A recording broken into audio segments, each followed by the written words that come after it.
इतिहास लिखा है इसमें, कुछ खास छिपा है इसमें। इतिहास लिखा है इसमें, कुछ खास छिपा है इसमें। मर्यादा है, कोई वादा है, विश्वास रखा है इसमें। सात फेरों से मिला ये तो उपहार है, मेरा श्रृंगार है, मेरा श्रृंगार है, मेरा श्रृंगार है, मेरा श्रृंगार है। मंगलसूत्र, मंगलसूत्र, मंगलसूत्र, मंगलसूत्र, मंगलसूत्र, मंगलसूत्र, मंगलसूत्र।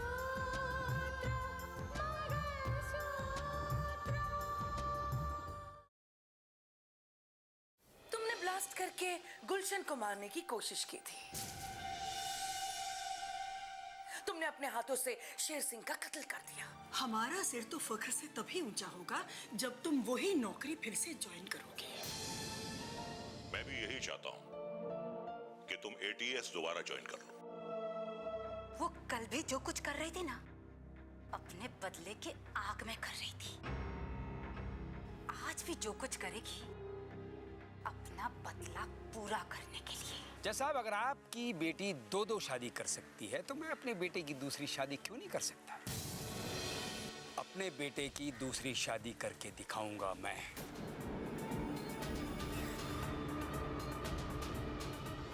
आप अगर रोक सकें तो रोक लीजिएगा। जिस दिन वो दिन आया ना, उस दिन आप भी देखेंगे कि आदित्य प्रताप सिंह क्या कर सकता है। ये मेरी बेटी की जिंदगी का सवाल है और अपनी बेटी की जिंदगी के लिए मैं किसी भी हद से गुजर जाऊंगा।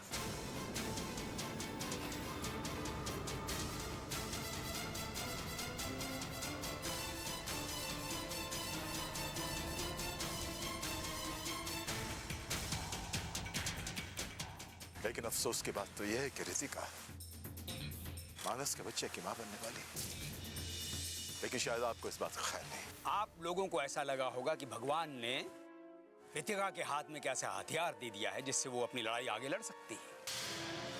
अक्सर ऐसा होता है कि लोग बच्चों को सहारा बनाकर रिश्तों की लड़ाई लड़ते हैं, लेकिन यहां कुछ नहीं होने वाला जज साहब, कुछ भी नहीं। नफरत की जमीन पर रिश्तों के फूल कभी नहीं खिलेंगे। चाहे जितने रास्ते आप तलाशना चाहें तलाश लीजिए, कोई भी रितिका का रास्ता मेरे घर की तरफ नहीं आएगा। बस एक छोटी सी गुजारिश है, ये जो खेल आपने शुरू किया है इसे बंद कर दीजिए। शायद आप भूल चुके हैं, वो कहते हैं ना कि रहीमन धागा प्रेम का मत तोड़ो चटकाए, टूटे से फिर ना जुड़े, जुड़े गांठ पड़ जाए। और यहां इन रिश्तों में गांठ पड़ चुकी है, और जो गांठ एक बार पड़ जाए वो कभी खुलती नहीं है। ये बात आप अच्छी तरह समझ लीजिए और जाइए अपने घर में भी सबको समझा दीजिए।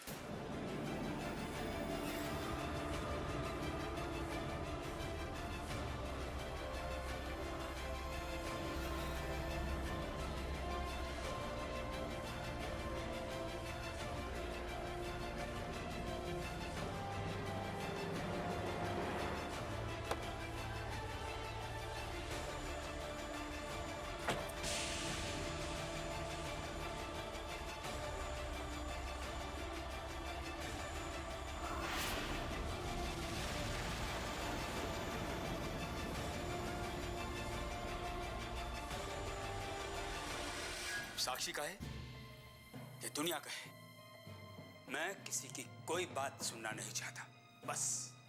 और तुम भी सुन लो, मेरे सामने रितिका और उसके घर वालों की चर्चा मत किया करो, प्लीज।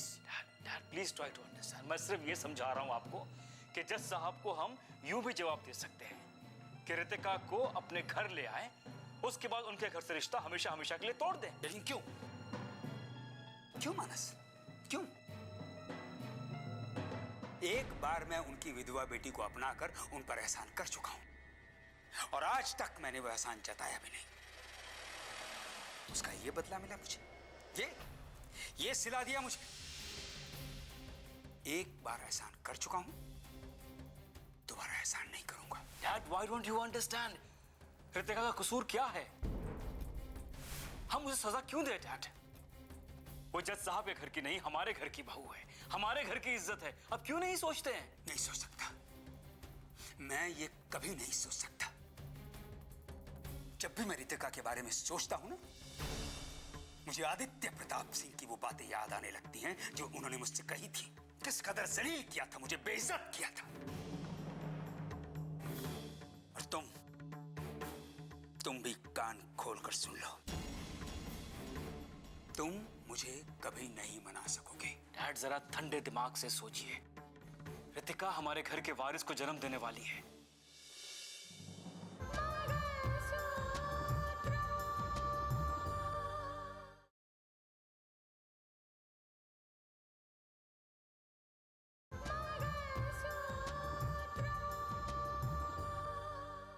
रितिका हमारे घर के वारिस को जन्म देने वाली है। हमारे घर का वारिस किसी और के घर में पले, किसी और के एहसान तले जिए, क्या ये आपको अच्छा लगेगा? अच्छा लगेगा, सब कुछ अच्छा लगेगा। अगर अच्छा नहीं लगेगा तो ये नहीं लगेगा कि मेरे घर का कोई भी शख्स रितिका को वापस लाने की बात करे। मैंने चैलेंज किया है आदित्य प्रताप सिंह को कि मैं अपने बेटे की दूसरी शादी करूंगा, दूसरी बहू लेकर आऊंगा। अगर वो रोक सकता है तो रोक ले, और वो दिन बहुत जल्द आएगा। दूसरी शादी मैं कभी नहीं करूंगा डैड। मानस, यस डैड, चाहे आपको अच्छा लगे या बुरा, रितिका के लिए सौतन इस घर में हरगिज नहीं आएगी।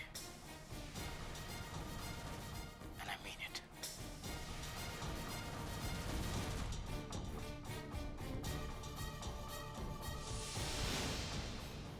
रितिका के लिए सौतन इस घर में हरगिज नहीं आएगी। And I mean it. And I mean it. लगता है आपने सबको ना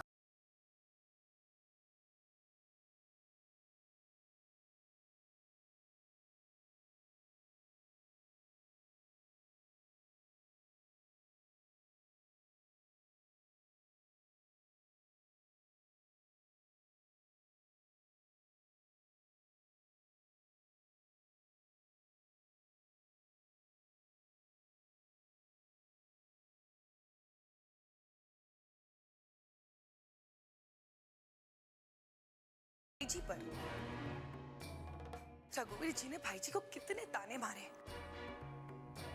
पता है आपको, रघुवीर जी ने भाई जी को चिल्लाकर कहा कि उन्होंने आपको वहां क्यों भेजा। इस बात की वजह से भाई जी कितने परेशान हैं।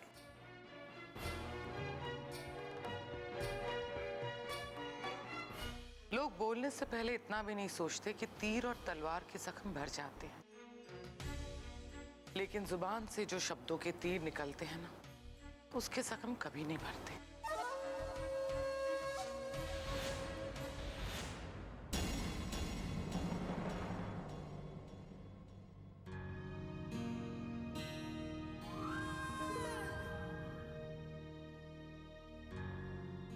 बेटा आओ, अंदर आओ।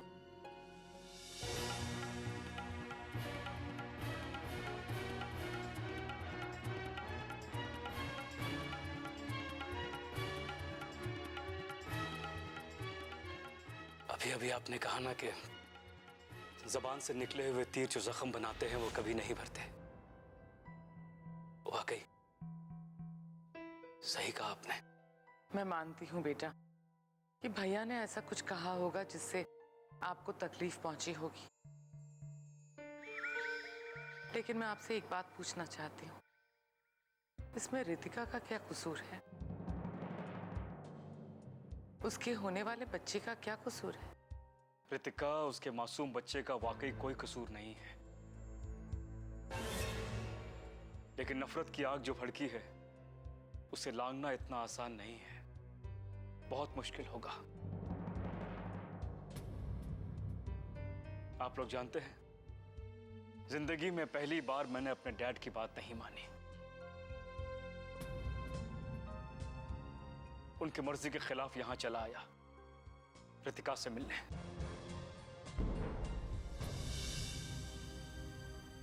क्योंकि मुझे उससे बात करनी है, बहुत जरूरी बात करनी है मुझे। तुम रितिका से बात करके क्या कर लोगे? देखो मानस, तुम इस घर में आए हो अपनी मर्जी से, लेकिन दोषी तो हमें ही ठहराया जाएगा ना? क्यों दीदी, आप भी तो दोषी ठहराई जाओगी ना? अगर इस बात के लिए मैं दोषी ठहराई भी जाऊं तो भी मुझे कोई फर्क नहीं पड़ता, क्योंकि मैं चाहती हूं कि मानस और रितिका के बीच में जो तनाव है वो खत्म हो जाए। दीदी मैं अभी रितिका को बुलाकर लाती हूँ। नहीं स्नेहा, रितिका को बुलाने की कोई जरूरत नहीं। मानस बेटा, रितिका अपने कमरे में है, चाहिए उसे जाके मिलिए। Thank you very much.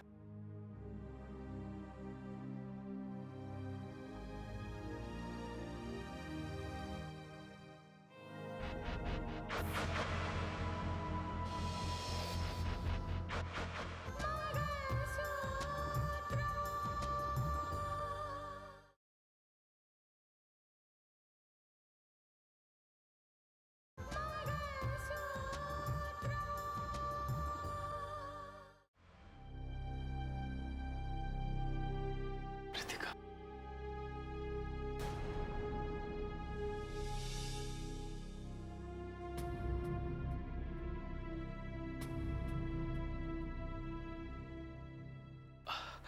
I'm sorry Ritika, I'm sorry।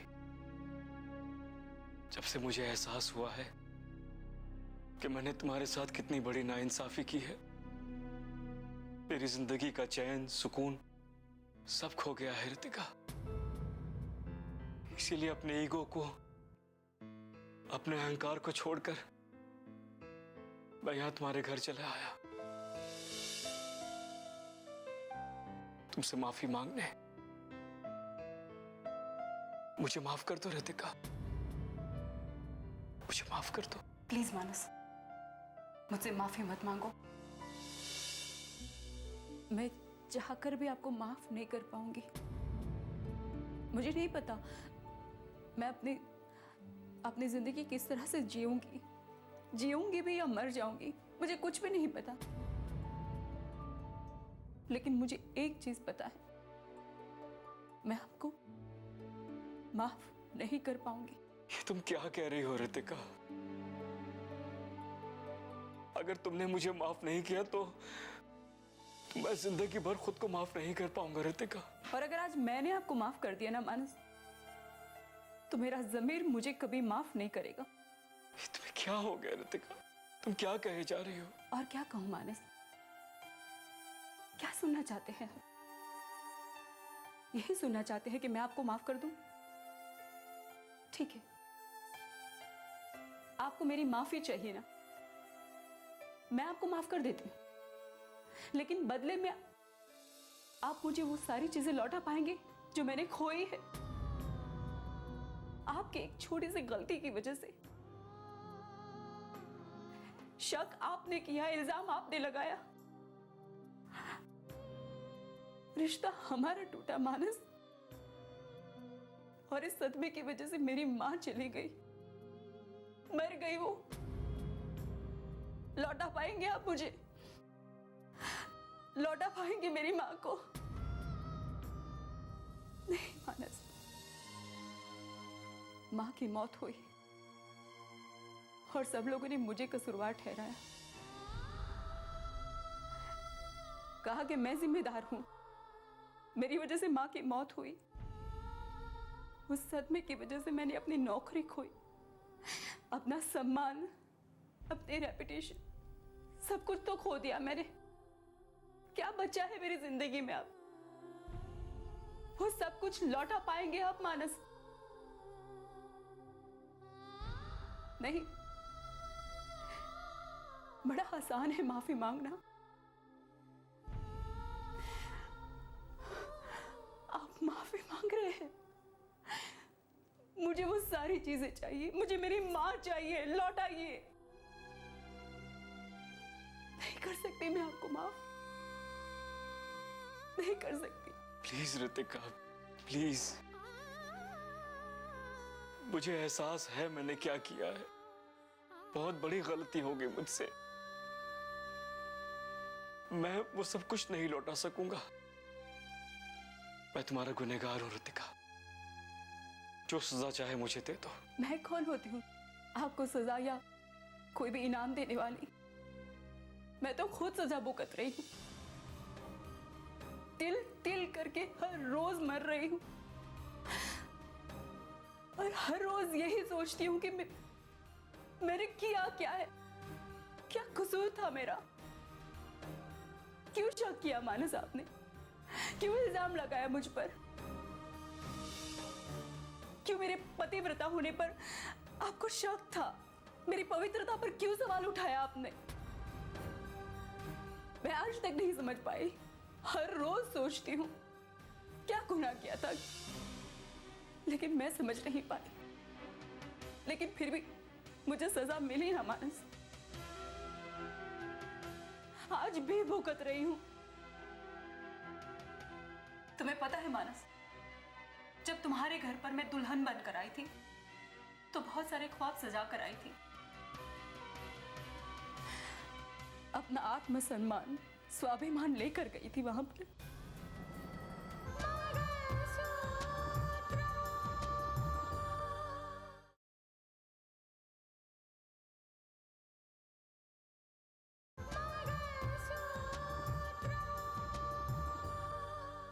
अपना आत्मसम्मान, स्वाभिमान लेकर गई थी वहां पर, लेकिन जब वापस लौटी तो सब कुछ खो दिया, सब कुछ। अब ऐसा लगता है कि मेरी जिंदगी में और कुछ भी बाकी नहीं है। मुझे एक बात आज तक समझ में नहीं आई मानस, कि मैंने इस रिश्ते को निभाने के लिए बहुत कोशिशें की, अपनी जान लगा दी।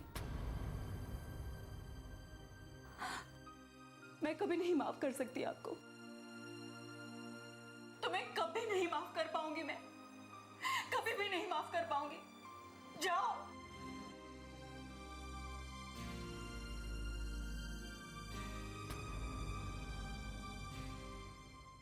ये क्या कह रही हो तुम? मानस रितिका से मिलने आया है? हम तो ये घर की भीड़ कम करना चाह रहे हैं, लेकिन ऐसा लग रहा है कि ये भीड़ बस बढ़ती जा रही है।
बहुत बड़ी गलती कर ली,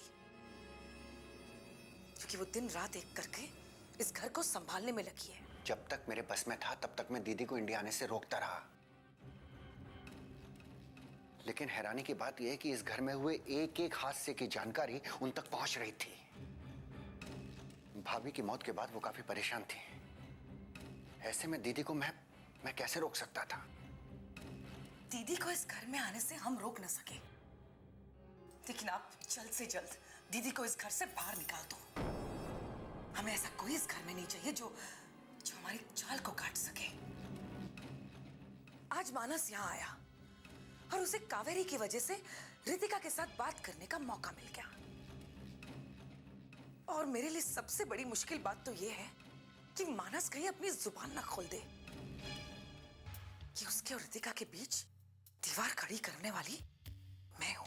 अच्छा ठीक है, अब तुम जाओ और वहां जाकर ये देखो कि क्या गुल खिलाए जा रहे हैं। ये मानस यहाँ क्यों और किस मकसद से आया है? फिलहाल मेरा मानस के सामने जाना ठीक नहीं है, क्योंकि मुझे देखकर यह सवाल वो खड़ा कर सकता है कि मैंने ऐसे क्यों किया जबकि रितिका बेगुनाह थी।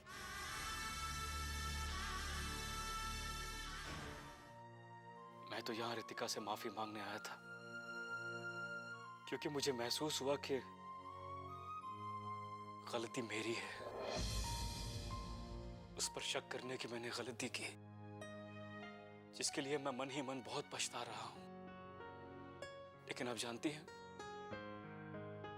रितिका ने मुझे माफ नहीं किया। बेटा, इस बीच रितिका किस दर्द से गुजरी है, कितना कुछ सहा है उसने, इसका तो अंदाजा कोई लगा भी नहीं सकता। उसकी हालत तो इतनी खराब हो गई थी कि हम सोच रहे थे उसे मेंटल असाइलम में डाल दें। क्या बेटा, रिश्ते बड़े नाजुक होते हैं, उन्हें संभाल के रखना पड़ता है। लेकिन आप लोगों ने तो रिश्ते को तोड़कर फेंक दिया है।